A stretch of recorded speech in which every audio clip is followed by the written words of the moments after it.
Good afternoon. Thank you for joining us. Today is webinar Wednesday number 315. I'm your guest host, Maureen Buscher-Dang.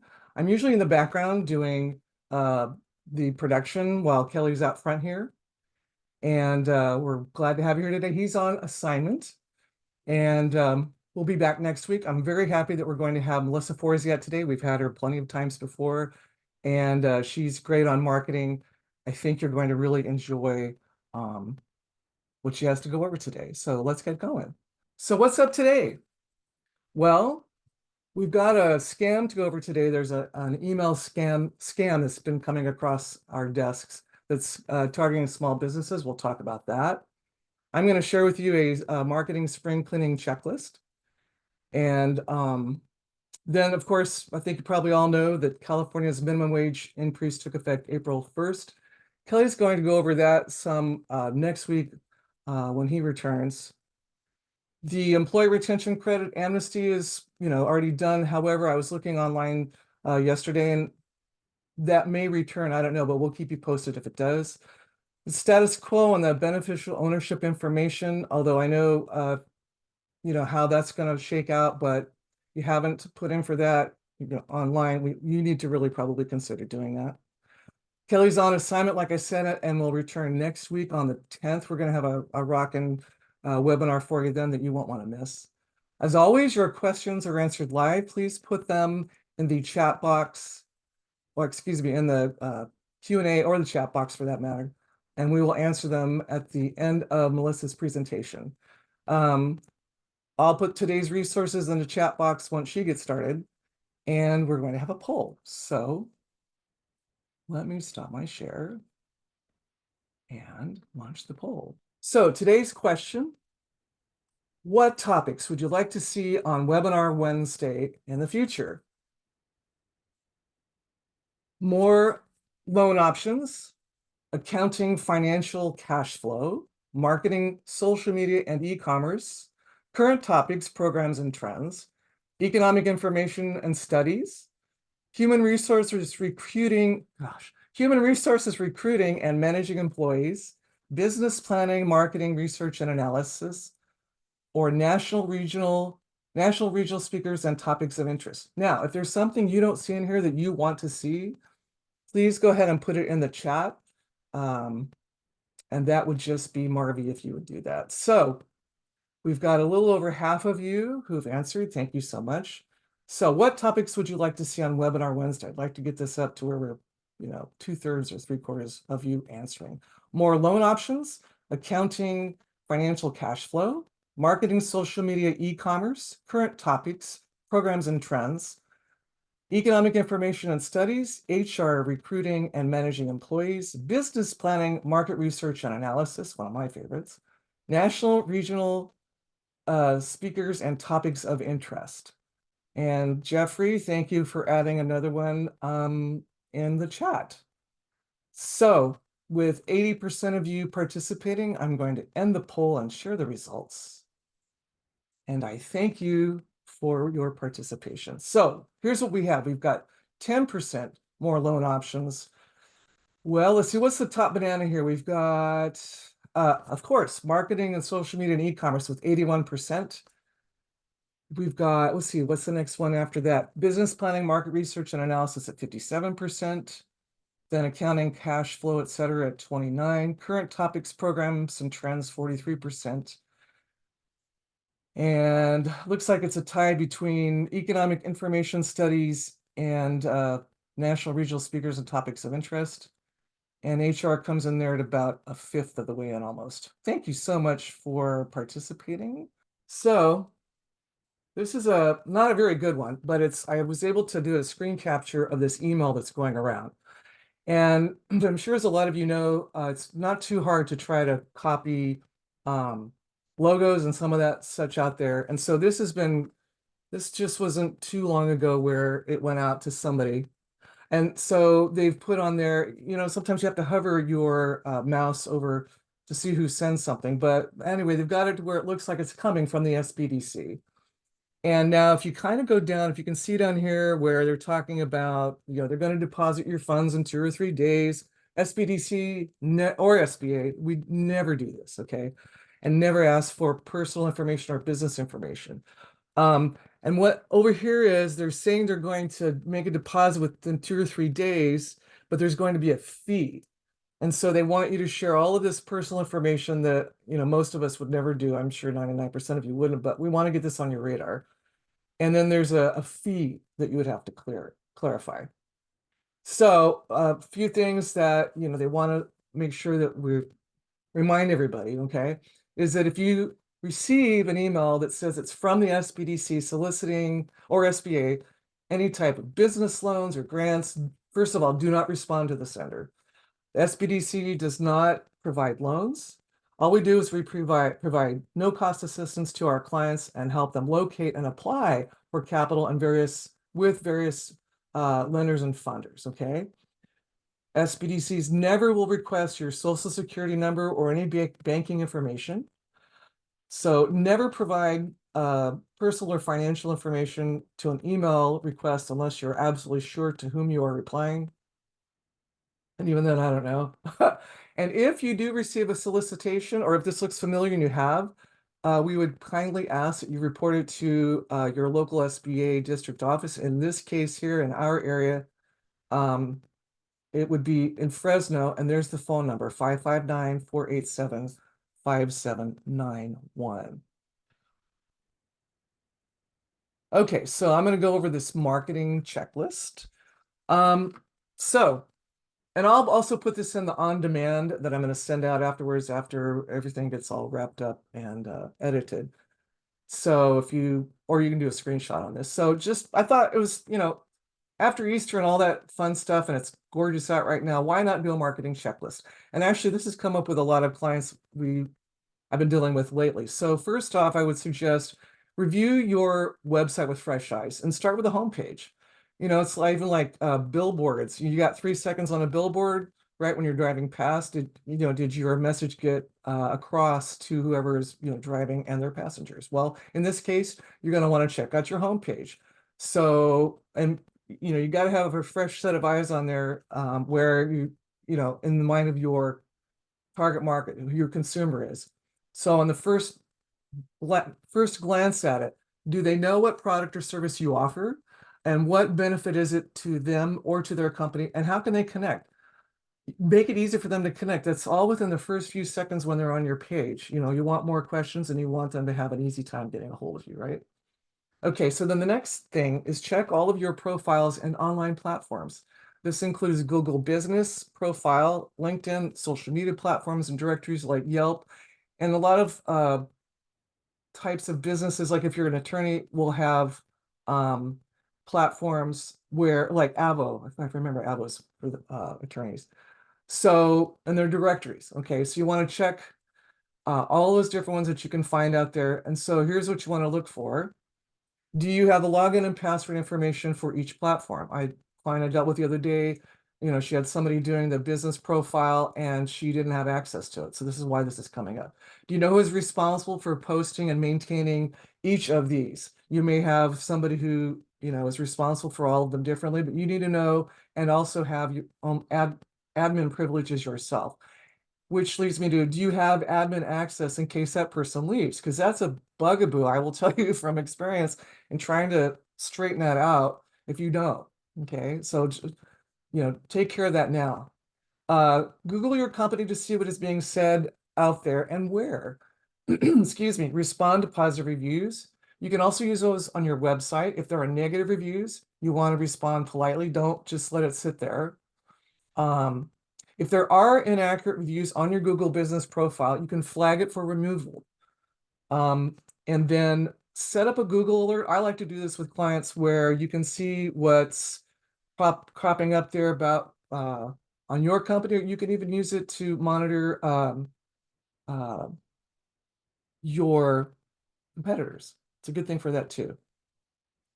All right, so let's see. SBDC has another set of regional, there we go, series starting tomorrow. It's the Blueprint for Restaurant Success. It will be every Thursday in April and May from 2 to 3:30. This will also be in what we're going to send out in the on-demand, but there you can see it there. If you're ever thinking of starting a restaurant and you have information that you're interested in with that. This is going to be pretty comprehensive, and it's going to feature Celeste John Ramos, who many of you on here may have, seen her information before. She's really knows her stuff. And by the way, here's the where you can go to register, and I'll put that in the chat too, but it's on the CSUB SBDC website. If you go to calendar there, you can see a list of things popping up, and this will be in there, and that's what that website link is to. All right, so do you want to run a home daycare business? Well, there's one starting on May 15th. You just have to text this phone number and say learn more. I've also got that. It's also on the homepage of our website if you want to find that there. We have our own YouTube channel. Last I checked, we have, I think, 413 subscribers. We ask, please go and subscribe to our channel. There's all kinds of fun stuff on there. And once I post and publish this week's webinar, you'll be among the first to know about it. We have a human resources hotline for employers. All of these, we've had really good feedback from people who have used this, and it's at no cost for employers. We would love to have a Google review. If you could go to our profile page, that would be great too. This takes me now to today's special guest, Melissa Forziat. Melissa is a Southern California-based marketing speaker, consultant, and author. She works with small business owners to develop and execute strategic marketing plans, and with business organizations to train their trainers in small business marketing. Melissa is the author of the free ebook and companion workbook, Small Business Marketing on a Budget, and she is the former board president of Ventures nonprofit, which helps low-income entrepreneurs in Seattle to gain self-sufficiency through business ownership. Through Melissa's experiences with some of the biggest brands in the world, she has learned principles of building a strong brand and how to deliver the right message to the right audience at the right time and time again. Melissa is passionate about working with clients, and I can attest to that, to find effective marketing solutions that allow their businesses to thrive. Melissa, come on in here and join us, please. It's a pleasure to have you back. Thank you so much for joining us. Thank you so much for having me again. And we'll just filibuster here for a second as I get my slides up on the screen for everybody. So it is so wonderful to present again for the CSUB SBDC audience. Thank you all for being here. And thank you to Kelly and to Maureen for putting this together, and Maureen for jumping in and hosting today. This is just wonderful. So today we're going to talk about how to launch a successful marketing campaign. Now, for those of you who have seen me present before, welcome back. And for those who are new to any presentation that I give, let me tell you just a little bit about myself, because I think that'll offer some context for what's going into this material. So I actually started out in my career working major international sport events. I worked Olympic Winter Games, Rugby World Cup. I worked with the US Olympic Committee. So these are huge brands operating at a very big scale. And with those Olympic Games and with the Rugby World Cup, I was experiencing watching a lot of different launches unfold across the course of running their events. So I got to see all of this play out on a very big stage. And then about a dozen years ago, I started my own business. I have a micro business. I'm sure many of you have micro businesses as well. And so for me, marketing became about, how do you use those great principles I learned at an Olympic level, but how do you make them work for a business that doesn't have anywhere near those resources? And so the answer to that for me is we have to be efficient. We have to think very carefully about the resources we have and how we're going to maximize them. And that's where all of this material comes into play. Now, I find this topic very fun because you don't often hear people break down what goes into a marketing campaign. However, you are often on the receiving end of seeing it as an audience member of different companies. So I'm hoping that something comes out of today's session is that as I pull back the curtain on how to think about it as a business owner, as an operator, you will also start opening your eyes to the people marketing to you to see how they're doing their launches and to see kind of what's working along the way. So hopefully you get to see these lessons from both sides as we go through. Now, a few quick housekeeping items here. I encourage everybody to stay on mute during this presentation, But the more you're able to think about this in the context of your business, the more you're going to get out of it. So I would encourage you to minimize any distractions that you have right now. If the ringer is on your phone, if you have a messaging device on in the background, this is a good time to put that to mute so that you can focus in on this material and on your business in the context of this material. There's a lot of slides in this deck, and you're going to see there's a whole section in the middle that was intended to be a reference for later. So I've made all of this material, the slides and some additional resources available on the landing page of my website, and I'll have a link for that at the end. And I've also shared that with Maureen so that she can get that out to everybody. The only thing that won't be there is the recording for this, which Maureen is currently producing. In terms of questions, I'll save time for questions at the end. This material will build as we go, and there's going to be more details added along the way. So hopefully that will answer some of your questions. But if there's anything I haven't addressed, feel free to write your questions in the Q&A or in the chat at the end, and we'll make sure to address those. Okay, here's how we're going to approach this today. So first, we need to talk about setting objectives, because before you do a campaign, you want to know what you're trying to get out of it. So we'll break that down, what you might be aiming for, and how to identify that for yourself. And then we'll talk about establishing timelines and how you develop the plan for when you do certain aspects of your launch. And then lastly, we'll talk about debriefing, because after any good campaign, after any good event that you run, you want to talk about how it went so that you can learn the lessons that you need to learn and apply those learnings to the future. So those are the sections that we'll approach here as we talk about how to launch a successful marketing campaign. So hopefully all of that is enough setup for you to make sure you're in the right place for the time that you have right now. And I'm looking forward to sharing all of this.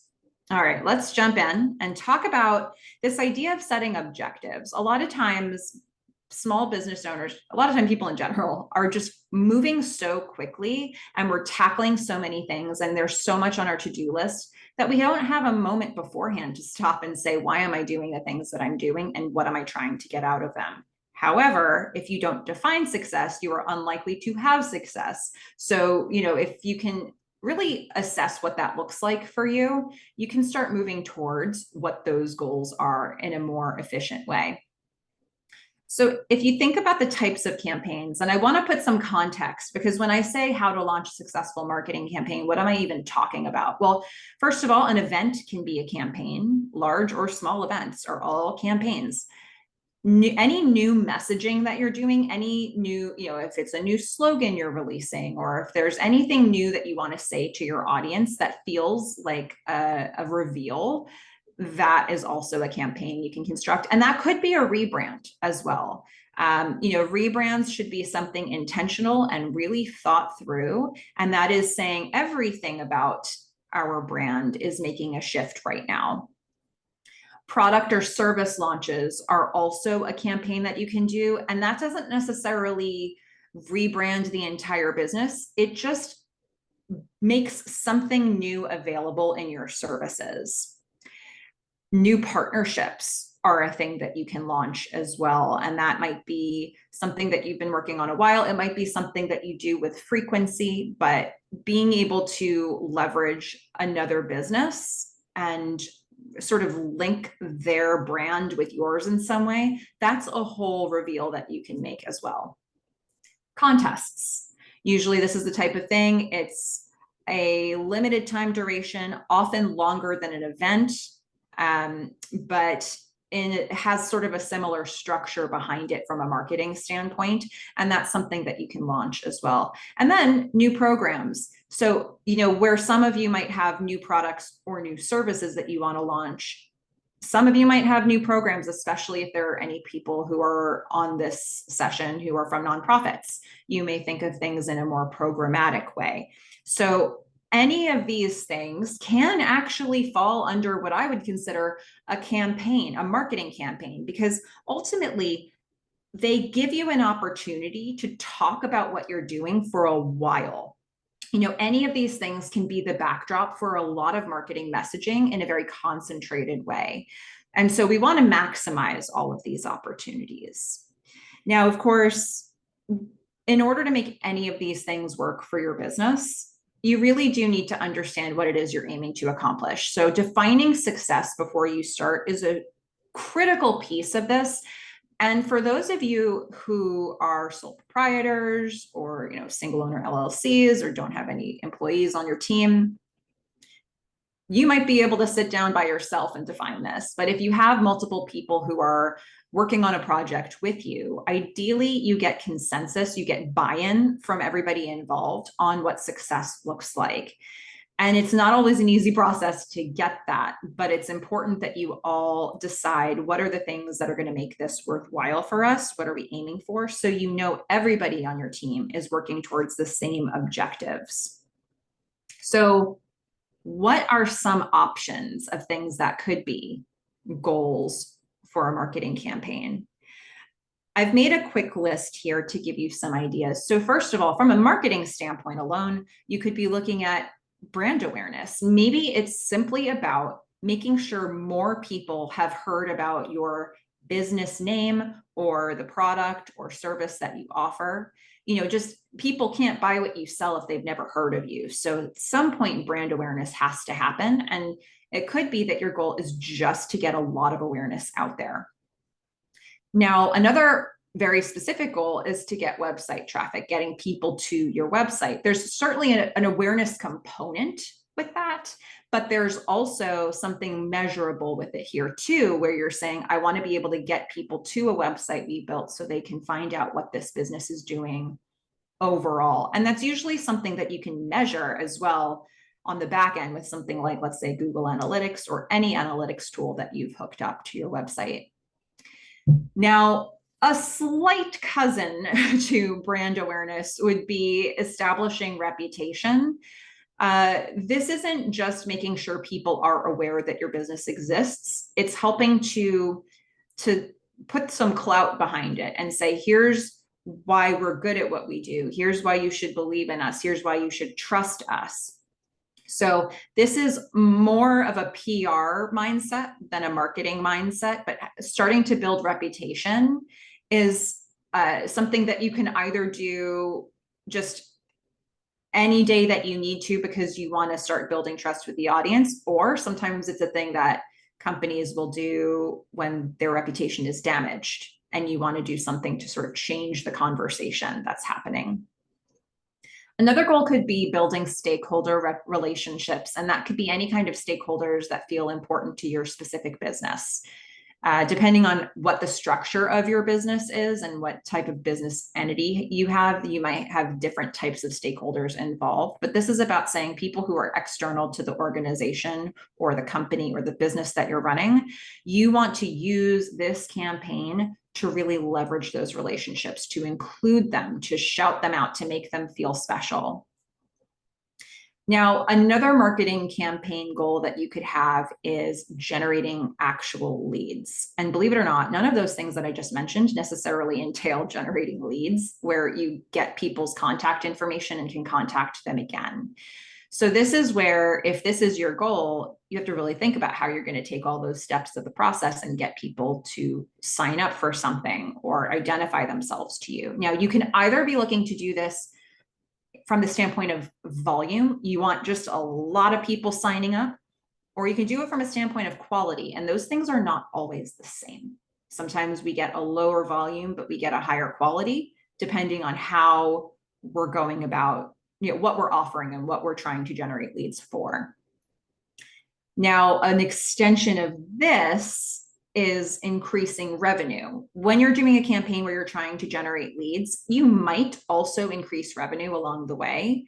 You might increase revenue with any of these campaigns, but something where you're specifically trying to get sales or more income, you have to be very targeted at that. And often you're going to have better success with that if your marketing campaign is reaching out to people who already know you. Brand awareness plus increasing revenue is not an easy jump to make, but if you're connecting with people who already have an awareness of your business, you're more likely to get the revenue from a campaign that's targeting that goal. Now, another campaign goal that you might have is just setting up upsells. So there's sort of a nurturing thing that you can do where you can just give people a heads up that something is on the way that may be helpful to them. So it could be part of a pre-launch of something else, or that could be the entirety of the campaign that you're trying to run. And then, of course, forging new partnerships is something. Now, I mentioned building stakeholder relationships, which is a great way to leverage existing relationships, including partnerships. But a campaign is often a great way to connect with new other types of businesses, new influencers, to see how you can collaborate and support each other in your business goals. Usually, any campaign gives you a lot of opportunities like that if you look for it. And so this is one of my favorite parts of running a long-term marketing campaign. So those are some goals that I'm putting out there. And I wanted to break this down for you because the more you're able to label what you're trying to accomplish, the more likely you're going to set your campaign up in a way that actually accomplishes that. And so, having this breakdown helps you say, okay, what are we trying to do? And what are the things that get us there? And what are the things that don't, that are going to waste our time? Now, once you've figured that piece out, now it's about saying, how do I establish a timeline for running this campaign? And a lot of times, one of the reasons why I am doing this topic is that a lot of times when people are looking to do a campaign, an event, or a launch of some sort, they talk to me as if the entirety of the campaign is just about the day they hit launch, the day the website goes live, the day the event is going to happen. That's the campaign. But to me, the campaign is all of it. It's the on-ramp. It's the time in the lead up when you're able to start teasing the audience, prepping, building relationships. It's the day of the launch, the day of the event, the day of the whatever it is this campaign is that's actually happening. Sometimes it's a longer than a day thing. I used to work Olympic Games. Those are 2-week events. I worked Rugby World Cup. That's a 2-month event. But most of the time, events end up being somewhere between an hour or two and a weekend. So there's the launch, which most people associate with being the entirety of the campaign, but there's so much more. And then there's the off-ramp. What happens afterwards? How are you continuing to do outreach, acknowledgements, thank yous, getting feedback, getting content? That off-ramp is a really juicy period of time to do marketing that people often either ignore or are just flat out too tired to do. So I really want to look at all of these pieces, but in particular, focus on the on-ramp and the off-ramp, because if I think about, for example, an Olympic Games, if an Olympics lasts roughly 2 weeks, you're going to see launches and marketing happening years before that event begins. Years, it could be 5-6 years from the day the city gets the bid, they're starting to do their marketing towards the event. Now, of course, not every project is going to have that much budget, right? But even if you have a webinar coming up, you might give 2 to 3 weeks to promote it on your end, to tease that it's coming up. If you have, a major in-person event, you might spend, several months beforehand talking about it and getting people prepared for it. And then you might spend months afterwards talking about how it went and getting people excited about it. So use any campaign you do as sort of a reason to get in touch with people, because the longer you make that on-ramp, and off-ramp for that matter, the more successful your launch can be. There's a lot more momentum you can build over a period of time than just the day of the event or the launch or, the marketing campaign itself. So I like to think of a campaign as a backdrop. So for example, if I'm going to launch a website, okay, there's going to be one action. It's going to be pushing the button to launch a website. At least that matters externally.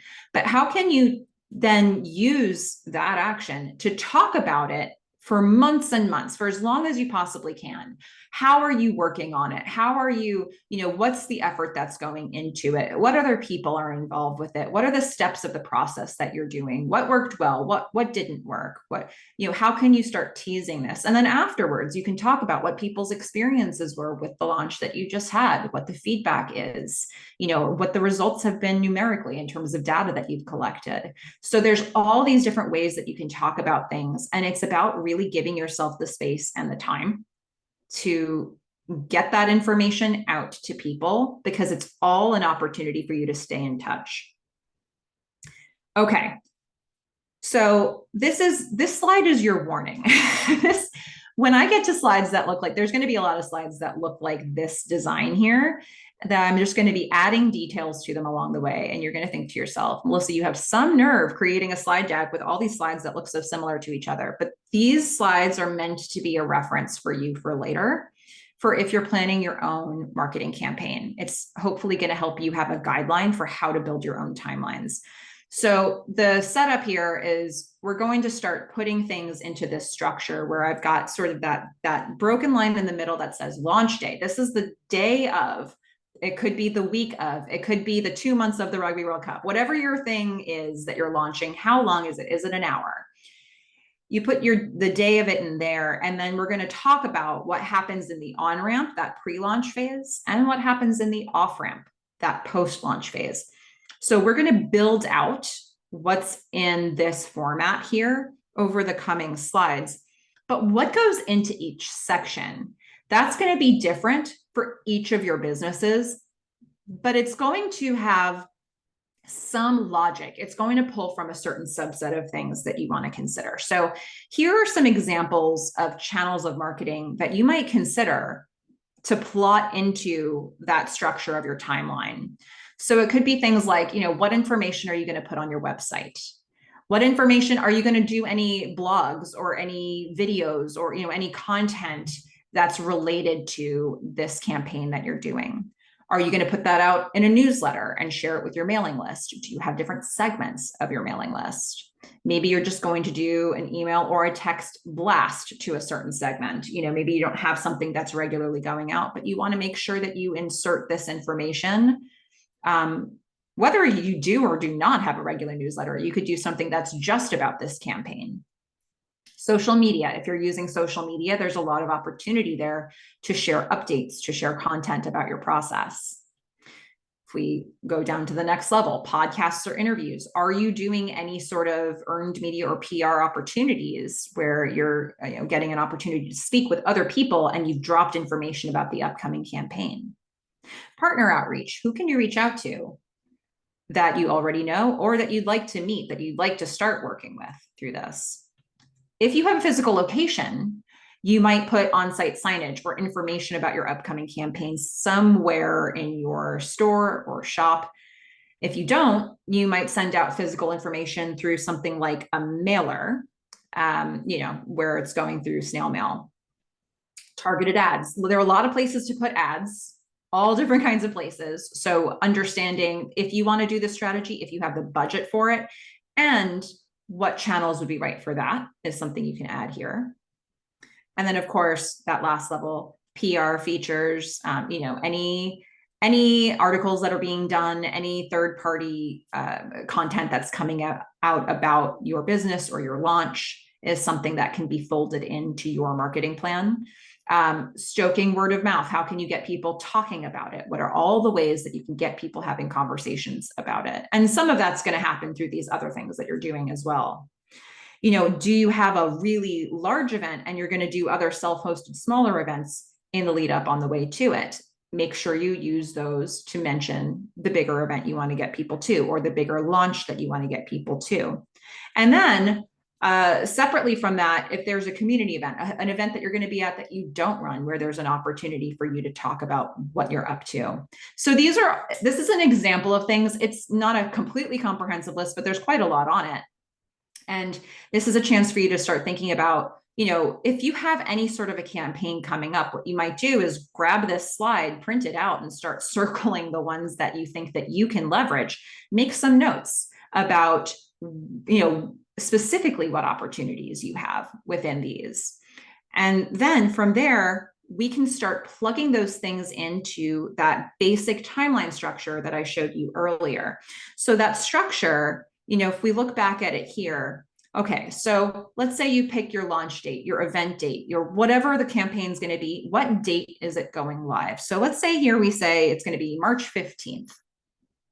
Okay, now what? Well, step 2 is saying, is there any marketing that you're currently doing that has predetermined fixed dates of what's going on? So I plugged some in for a fictitious company here. So imagine like, okay, this company has a newsletter that goes out on the 15th of every month. So we want to make sure that in January and February, there's a little plug happening for that March event.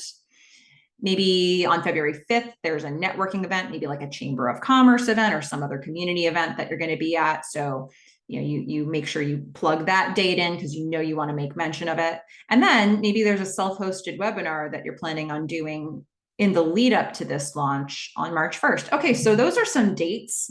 Those are fixed dates that you can plug in and you can start building around that. Next step, plug in the announcement date. What is the date where you're going to tell people what you are going to reveal? It's not the reveal, it's telling people what you're going to reveal. So let's say we back it up to February 1st. And in this case, we're doing that because you want to make sure that you've got, it's launched, you've announced it before you get to that networking event, before you get to that webinar, so that you can really put good information out there in those forums. And then once you've done that, figure out when and how you're going to reach out to the key people, the key stakeholders. And ideally, you're going to be making an effort to do that before you reach out to the wider public who shouldn't necessarily feel as close to your business. You want to give these people a heads up. So we're plugging in some dates here of when you can give that advance notice to people, when you can get their commentary, their feedback, their buy-in. If you think that there's going, like for a rebrand, if you think that there's going to be a long period of time where you need to reach out to those people, you're going to back this up a lot. And you might give them a whole month of giving you feedback or filling out surveys. So you have to really look at what the situation is that you're trying to leverage here. Now, the next thing I would do is, plug in time for things that you need to create, graphics, promotional materials, regardless of what you're doing. You're going to have to come up with language for it or a look for it or graphics, images for it. And so give yourself some time to do that. And you'll notice that I've done that before the announcement date here. The announcement, February 1st, we're going to give some time way before that to start creating materials because we already know what we're launching. We just haven't revealed it yet. And I've added a step in here for any ongoing public outreach. This is a great place to add social media. And within, I put long bars here for that, but you might have 2 posts a week, 1 post a week, 3 posts a week, 5 posts a week, whatever that looks like. You can start deciding what those are going to be made up of. This just shows you the big picture of where that's going to fall in the timeline.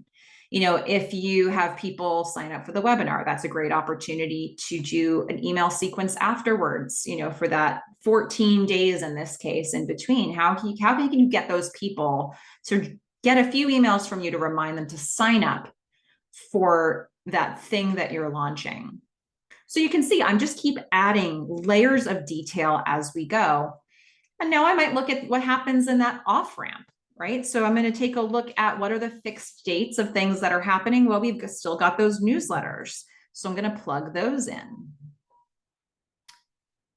What other kinds of outreach can I do immediately following the event? So what kind of thank yous do I need to do? Do I want to ask people for any content that they've sourced?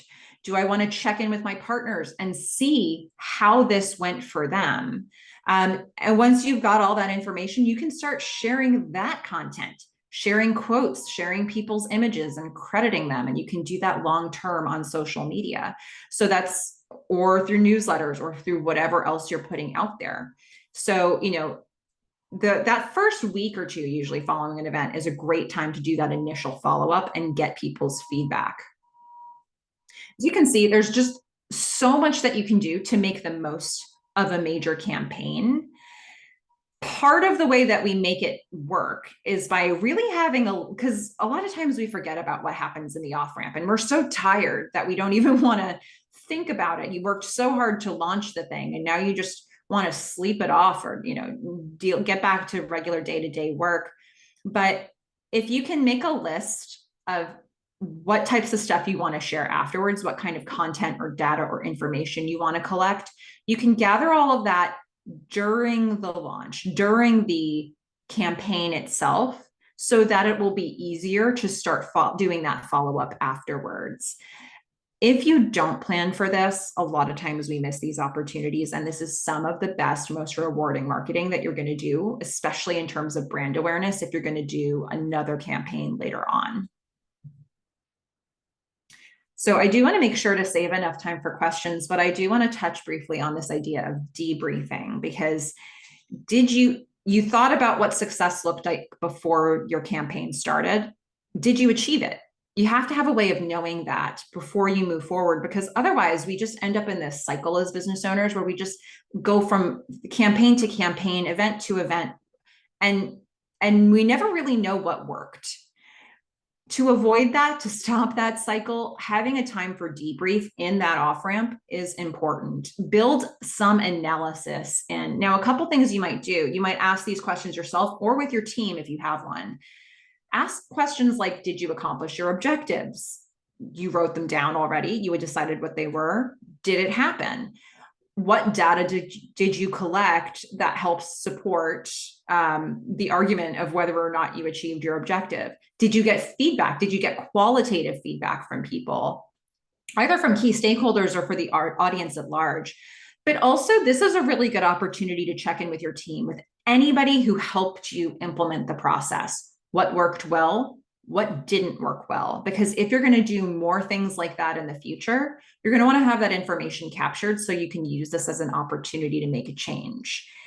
So this is all information that you'll want to build in. And while this isn't necessarily public sharing of this information, it is important to decide how are you going to operate as a business moving forward post this campaign.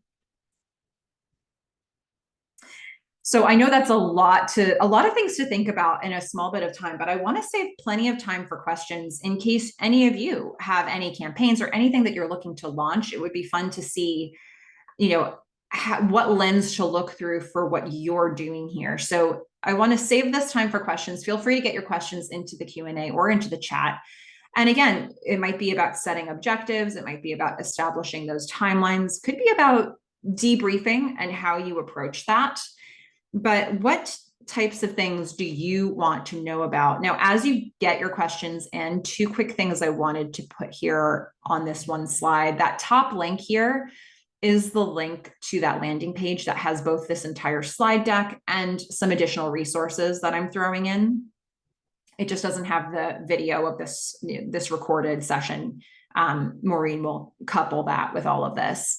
So that'll be a good resource for you. And if you have a question that you didn't get answered during this session or don't feel comfortable to ask during this session, I did want to make my email available to you. That said, I do want to give Maureen a chance to jump back on and remind people how you can connect directly with the CSUB SBDC in case you want to work directly with the SBDC on an upcoming campaign. That's a good opportunity as well. So I will let Maureen jump in with that if Maureen wants to, but feel free to get any questions and don't be shy about asking a question specific to the business that you run, because it's a good way for us to get the big picture by looking at a specific business. So I'd love to hear what you all think, and thank you so much for being part of this session today. Well, thank you very much, Melissa. That was great. I'm sorry, I was trying to hurry up and get your both your URL for where everybody can get the resources and then how to contact the SBDC in there. I was typing as fast as I could. Anyway, let's take a look here. Can I stop the share for a minute so we can see? Absolutely. Let me stop and then I'm gonna look share. Let's see what we've got. Oh, I know. Let's see. And I know Carrie had asked earlier, can the slide decks be sent out? Absolutely. Carrie, yes. Mm-hmm. They will be, actually, I think he could access that either through the link that I put in there for you. It's in the chat. Or it'll also be, or it'll also be in the on-demand e-blast that goes out. So yeah, so there's a couple different ways that you can access those. I have a few questions here, but let's see. Hey, Kathy, my E&O insurance Crest sent me a new COVID tax credit of up to $32,200 for self-employed. Have you heard of this? No, I have not.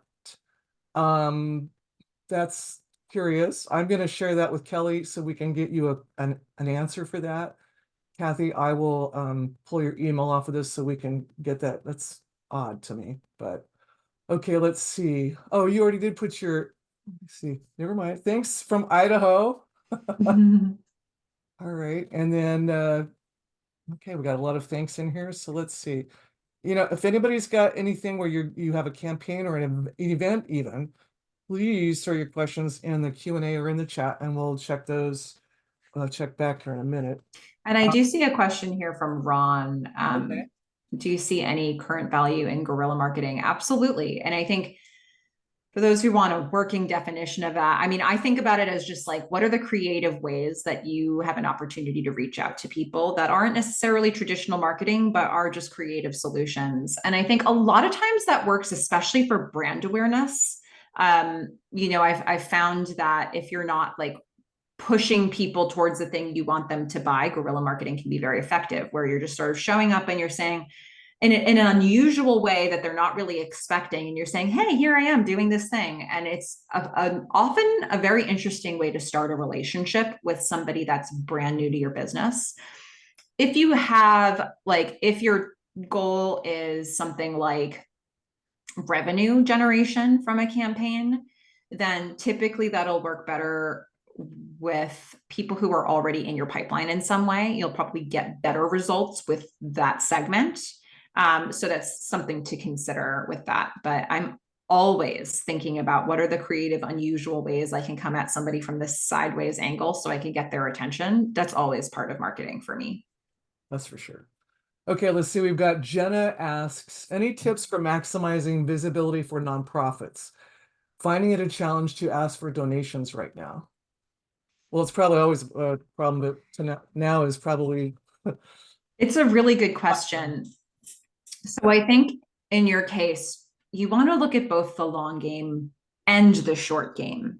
So when I say that, the long game is if you know you need donations and you go to somebody and you ask for donations and they say, sorry, I don't have the money to donate right now, or sorry, we donate X number of dollars a year and there are just so many great organizations to support. We just don't have the bandwidth for all of them, all the great declinations that I'm sure you've seen in the past. That is an opportunity to shift into a different type of partnership, right? So you could say something like, oh, well, would you mind, if we featured you in our next newsletter and you shared it out, or if we said that, put something information about you on social media and you shared it out, or can we do some sort of cross marketing? And then maybe the next year you do get a donation. So that's the long game, but it's about sort of, can you take a step back from what you asked and see if there's another way to collaborate that could be of benefit, especially if you're dealing with like B2B donations, business to business.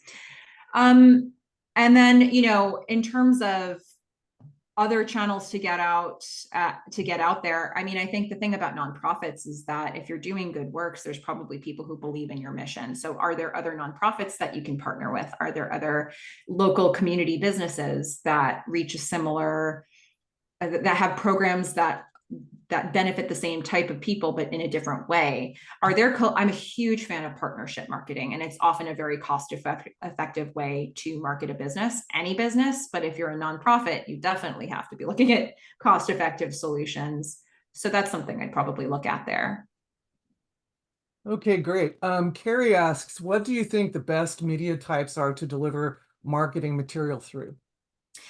Carrie, great question. I think that depends on, I want to ask a follow-up of what type of business you have, but if you have a chance to put that in the chat as I'm talking here, that's awesome. But it does depend, or small rural hospital. Thank you. I was filibustering there.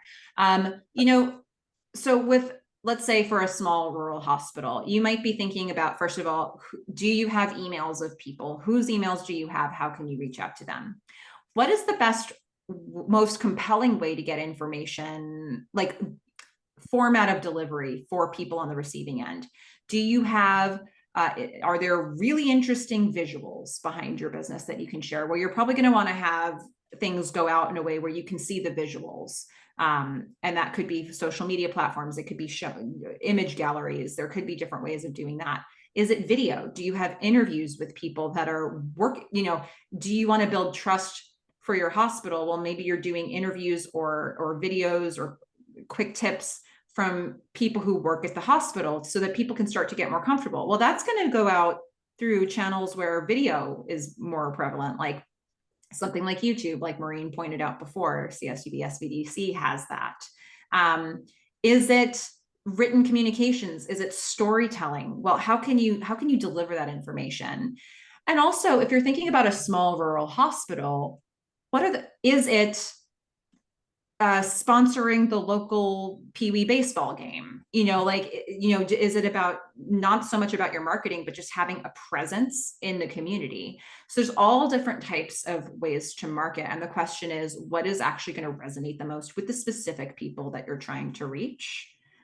And you then get creative within there. So I guess I'm sort of always thinking guerrilla marketing, as the person before asked, but it always factors in. Great. Jeffrey asks, any ideas or differences in marketing for a professional services firm? Good question, Jeffrey. Okay, so professional services firm. I mean, well, I think a lot of that has to do with how do you, chances are whatever service you offer, there's somebody who's doing something similar to it, but they don't do it the way you do it.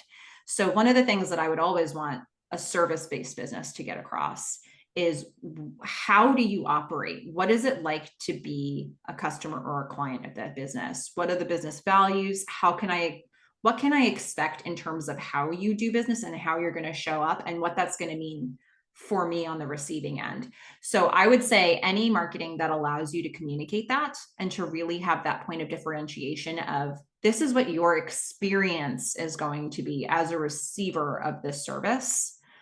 And being able to put that out there in whatever channels you're using is often, for me, what is a deciding factor. For some people, it might be price, but for many people, experience has a lot to do with service.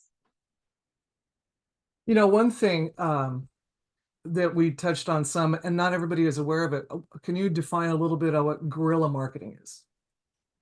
Yeah, I mean, and this is not going to be a dictionary definition because I don't have one in front of me, but I think of it as creative solutions for marketing that are usually they're within a lower budget if you can do it, but they're not necessarily traditional advertising, So for example, there was a photographer that I worked with at the start of his business years ago, and he didn't have a ton of budget to do traditional advertising. And he wasn't really like a person who felt social enough to just put himself out there all the time and connect with people. So we thought, okay, what types of things do you want to photograph? And how can we put you in those spaces taking photographs and get you noticed? So he made a whole list. He wanted to do pet photography. He wanted to do, he wanted to do event photography, things like that. So the rule was, bring a buddy, wear your spider holster with all of your lenses, every single lens you have, all thousands of dollars of camera equipment, have them hanging off of you. Be safe. Go into a space and start taking photos. So he would go to dog parks and just look like a total spectacle and just start shooting photos, which was building his portfolio and fun for him to do. But he was also a spectacle. So people would come over to him and say, wow, that's a lot of camera equipment you've got there. Can I see the shots you're getting? And then he'd give them his business card if they wanted to hire him. And so it became this really interesting way of like nobody writes that in a manual for how to market. It was just the solution to every problem he had was the way he marketed. So I guess I'm answering it with an example, but I just think of it as creative solutions that sit within your budget that you're probably not going to see a lot of other people marketing that way, but it is going to get you in front of your audience. Oh, I love the creativity of that. I mean, yeah, you're going to get noticed with something like that. How often are you going to see somebody walking around like that, right? And that's when marketing is most effective. A Right. lot of times we talk about, people will say, oh, everybody has to do this type of marketing because this is where everybody is marketing. And if that were the case, if everybody were marketing in that place, it would become totally saturated and it would stop working for everybody. So we have to think about that, right? Like marketing that everybody is doing, trendy marketing will eventually stop working. And Yeah. so how can you come in and do something that's a little different that will get you noticed? And that's just a reality of the marketplace. Yeah, and it's constantly changing. It's like evolve or die, right? Absolutely. One last question. So, we were talking about the off ramp, and a lot of times I've found where when people are tired, I mean, you had the graphic in there where someone was asleep. And so what one element out of that, the off ramp after an event or a campaign is concluded, is if somebody just, it's the most important thing you got to follow through on, what would you pick? I would say thank yous. Like if even if you don't have the bandwidth immediately to do something about it, gather the information. So if you have to schedule an email to go out after the event because you know you're going to be sleeping through it in real time, have an email that goes out to all the people you need to thank and to all the people that you want to say, what did you think? How did it go? And let those responses come in because at the very least you've asked, you've done that step of nurturing. And then when you have the bandwidth, you could go back and you could do something with it. You could say, oh my God, we got so much good feedback about this event. Let me share it through the channels I have. If that ends up happening a week later, 2 weeks later, a month later, at least you have it. So yeah, but that first couple days after your launch is like when the adrenaline comes down and when we get sick and when we get tired and when we want to take care of ourselves. It's also the really good marketing opportunity. Oh, no kidding. And it can pay big dividends down the line, right? Yeah. Yeah, that's so important. Well, Melissa, this was fascinating and it was fun as always. I appreciate your joining us. Everybody has your contact information now, and we will, gosh, what is this? The fourth time we've had you? I'm trying to think, I but think so. Yeah. yeah, Thank you for having me, everybody. yeah.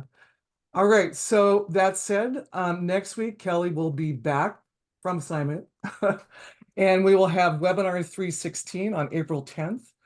Our guests will be Chef Robert. I'm not going to attempt to say his last name.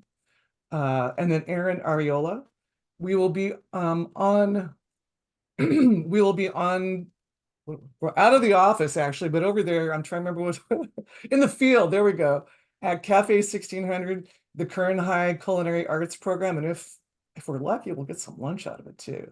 But anyway, thank you for Melissa Forziat, for the absent Kelly Bearden. I'm Maureen Buscher-Dang. Thank you for joining us today. We'll see you next week. Bye-bye, everybody.